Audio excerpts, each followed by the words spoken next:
దాన్ని డబ్బులు ఇవ్వాలి. వాళ్ళు కష్టం చేస్తారు. ఇక ఎన్ని నెలలురా చేప పెద్దగానికే 6 నెలలు 6 నెలలు 7 నెలలు 8 నెలలు 1 ఇయర్. ఈ బెస్ట్ వాళ్ళు అంతే ఏంది, రాత్రి చీన పడుకోవాలి, చేపల కాప కావాలి, ఇవ్వడం దొంగ వచ్చి చేప ఎత్తుకుపోకుండా చూసుకోవాలి. చిన్నపిల్లలు ఎత్తుకుపోయేటోడు ఉంటాడు, పెద్ద చేపలు ఎత్తుకుపోయేటోడు ఉంటాడు. మరి ఆయన దొంగల పాలు కాకుండా మళ్ళీ వీడు రాత్రి తినేవనుకోవాలి. వీడు ఎవరు బెస్ట్ వాళ్ళు, వీళ్ళు షిఫ్టింగ్లు పెట్టుకుంటారు. అరే ఈరోజు రాత్రికి వీళ్ళు రేపు ఇట్లా పెట్టుకుంటారు. వీళ్ళు ఎంత కష్టంతో కూడుకున్న పని వీళ్ళు. మరి ఇప్పుడు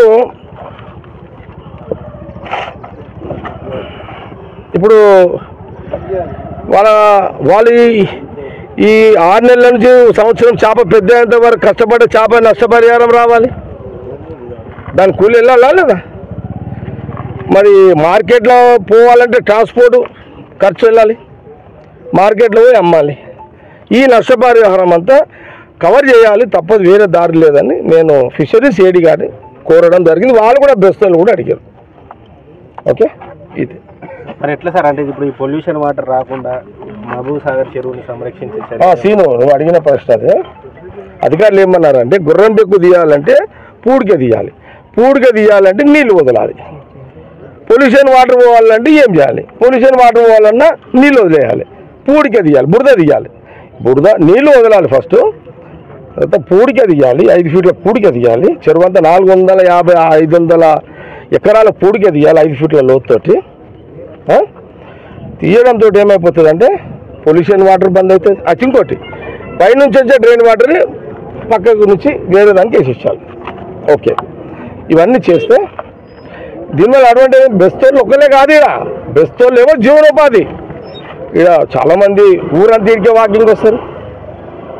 మళ్ళా ఇక్కడ విహారయాత్రకి ఇదే పడవలకి ఇళ్ళనే ఈ వాటర్ని మనం పడవలు నడిపిస్తున్నాం.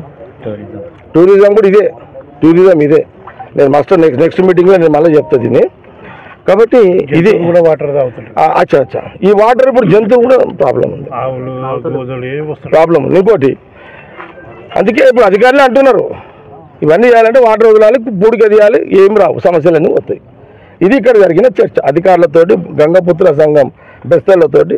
ఇంకోటి ఏంటంటే ఈ వాటరు మొత్తం దాదాపు 60% ఈ వాటర్ గ్రౌండ్ వాటర్ కూడా పెంచుతారు, అది బోర్లు కూడా పనిచేస్తాయి. ఇది పరిస్థితి. కాబట్టి కాంగ్రెస్ గవర్నమెంట్ ఉంది కాబట్టి ముఖ్యమంత్రి గారు రేవంత్ రెడ్డి గారు నోటీస్కి ఆల్రెడీ తీసుకుపోయింది. ఇది సడన్లీ అయింది. ఇప్పుడు అది హెచ్ఎండి వేరే ఉంది, మళ్ళీ నేను నెక్స్ట్ వచ్చిన అది కూడా చెప్తాను. ఈరోజు గంగపుత్ర బెస్తల్లో కడుపు వాళ్ళ బాధ, వాళ్ళ ఇబ్బందులన్నీ కూడా ఇవన్నీ మీ దృష్టికి తీసుకురావాలని ఈరోజు మేము ముందు మాట్లాడడం జరిగింది. దీని మీద నేను ఇమీడియట్లీ ముఖ్యమంత్రి గారితో కన్సల్ట్ అధికారులతో మాట్లాడి నా ప్రాసెస్ నేను చేస్తుంటా. షార్ట్ టైం మా టార్గెట్ ఏంది, తొందరగా కవరింగ్ రెండు చేయాలి. రికవరీ చేయాలి, కవర్ కూడా చేయాలి, రెండు చేయాలి. ఓకే, ఇది దీని మీదనే మేము కింది బజార్ చెరువు అంటాము. ఇది అఫీషియల్గా మహబూబ్ సాగర్ చెరువు. ఈ కింది బజార్ చెరువు మహబూబ్ సాగర్ చెరువు. ఈ చెరువు మీద దాదాపు 400 నుంచి 450 ఎకరాల భూమిలో నీళ్లు నిల్వ ఉంటాయి. ఇక్కడ ఇది చాలా పెద్ద చెరువు.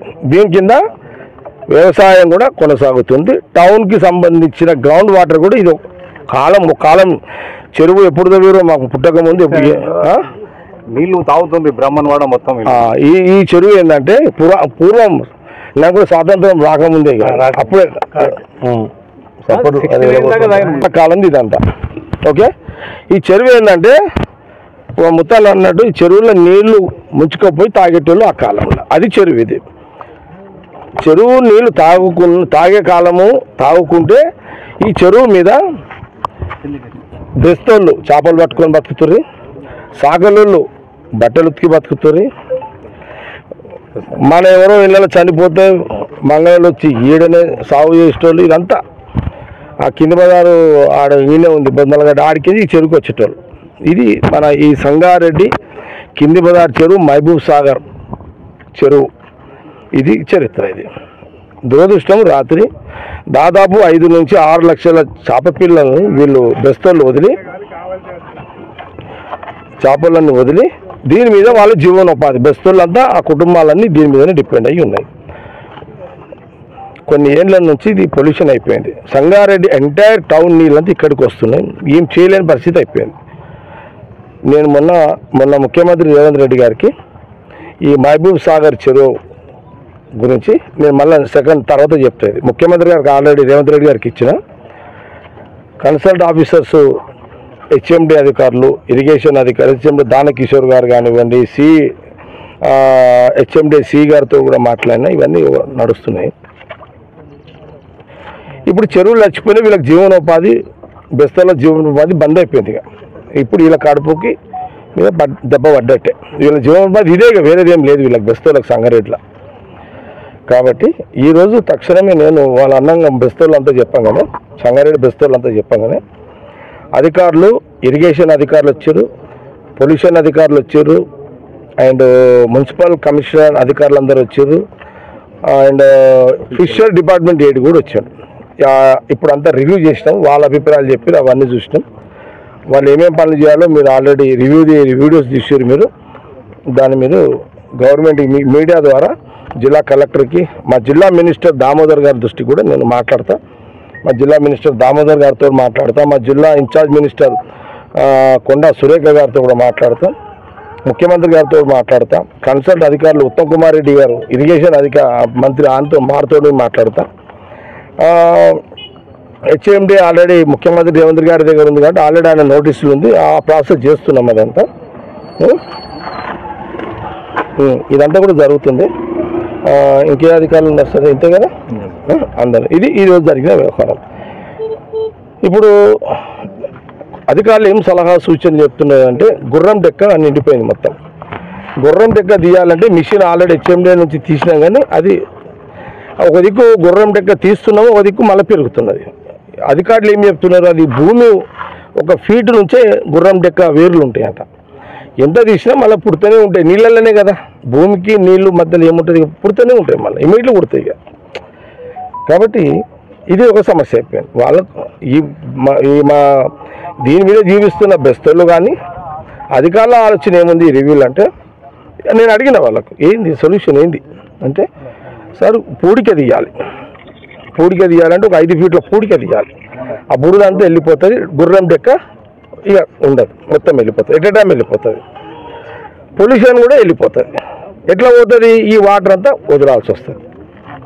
ఇది ఇక్కడ జరిగినటువంటి చర్చ. వాళ్ళందరినీ కూడా ఈ ఆల్ డిపార్ట్మెంట్స్ని జిల్లా కలెక్టర్ గారికి, కన్సల్ట్ ఆఫీసర్లు వాళ్ళందరికీ కూడా మీరు రిపోర్ట్ ఇవ్వండి అని చెప్పి వారు చెప్పినాము. వారు మండే వరకు వారు పూర్తి చేస్తారు. మంగళవారంకి నాకు వాళ్ళ కరస్పాండెన్స్ లెటర్స్ నాకు ఇవ్వమని చెప్పాను. దాని తర్వాత నేను మినిస్టర్స్కి, సీఎం గారు కూడా పెట్టి, ముఖ్యమంత్రి రేవంత్ రెడ్డి గారితో పాటు దామోదర్ రాజనరసింహ గారికి, మా ఇన్ఛార్జ్ మినిస్టర్ గారికి కొండా సురేఖ గారికి, అండ్ ఉత్తమ్ కుమార్ రెడ్డి గారికి, ముఖ్యమంత్రి రేవంత్ రెడ్డి గారితో ఇంకా మిగతా దీనికి సంబంధించిన ఎవరిని అధికారులతో మాట్లాడి ఈ పనులు వేగవంతం కావడానికి మేము ప్రాసెస్లో వెళ్ళే ఒక ప్రక్రియలో భాగమే ఈ యొక్క రివ్యూ. ఇదంతా ఈరోజు బెస్తోళ్ళ కడుపు మీద వాళ్ళ ఆర్థిక భారము, వాళ్ళ ఆర్థికంగా దెబ్బపడ్డే రోజు కాబట్టి దీనికి సంబంధించిందే నేను ఈరోజు రివ్యూ చేసిన. ఇదే మీ ముందు చెప్పడం జరిగింది. ఇదే మీరందరూ గవర్నమెంట్ అధికారుల దృష్టి తీసుకుపోయే విధంగా మీ మీడియా అంతా, లోకల్ సోషల్ మీడియా కానీ, లోకల్ మీడియా కానీ అందరూ కూడా మీ సహకారం అందివ్వండి. మళ్ళీ తర్వాత వేరే విషయం మళ్ళీ వచ్చినప్పుడు మళ్ళీ మాట్లాడతాను. ఓకే, ఇది పాయింట్. అరే చెప్పరా, ఎన్ని కుటుంబాలు రా, ఎన్ని ఇళ్ళు రా? 500 కుటుంబాలు. 500 కుటుంబాలు బెస్తోళ్ళు, సంగారెడ్డిలో నివసిస్తున్న బెస్తోళ్ళు, గంగపుత్రులు, చెరువు మీద చేపలు పట్టుకొని బతికే వాళ్ళు, సంగారెడ్డి మహబూబ్ సాగర్ కింది బజార్ చెరువు మీద దాదాపు 500 ఇండ్లు, 500 ఇండ్లు కుటుంబాలు, ఒక్కొక్క ఇంట్లో దీని మీద ఒక ఇంట్లో దగ్గర 5 మంది, 6 మంది, 7 మంది ఉంటారు. అట్లా లెక్కేసిన ఎంత అవుతున్నారు? దాదాపు దీని మీద 3 నుంచి 4,000 మంది ఈ చెరువు మీద డిపెండ్ అయి ఉన్నటువంటి బెస్తవాళ్ళు. ఇది సబ్జెక్ట్. నష్టపరిహారం నేను ఇప్పుడు ఫిషరీస్ డిపార్ట్మెంట్ కన్సర్న్ డిపార్ట్మెంట్లోకి ఏం చెప్పి ఏడీ గారికి ఏం చెప్పిన ఫిషరీస్ అంటే చేప గవర్నమెంట్ ఇచ్చిన చేప ఓకే, మీరు ప్రైవేట్ చేపలు కూడా వీళ్ళు తెచ్చుకుంటారు. గవర్నమెంట్ ఇచ్చే చేపలు సరిపోవు కాబట్టి వీళ్ళు కొనుక్కొచ్చుకుంటారు. బెస్తోళ్ళ సంఘం ఉంటుంది కదా, సంఘం ఇట్లా వీళ్ళ సంఘం నుంచి కొనుక్కొచ్చుకుంటారు వీళ్ళు.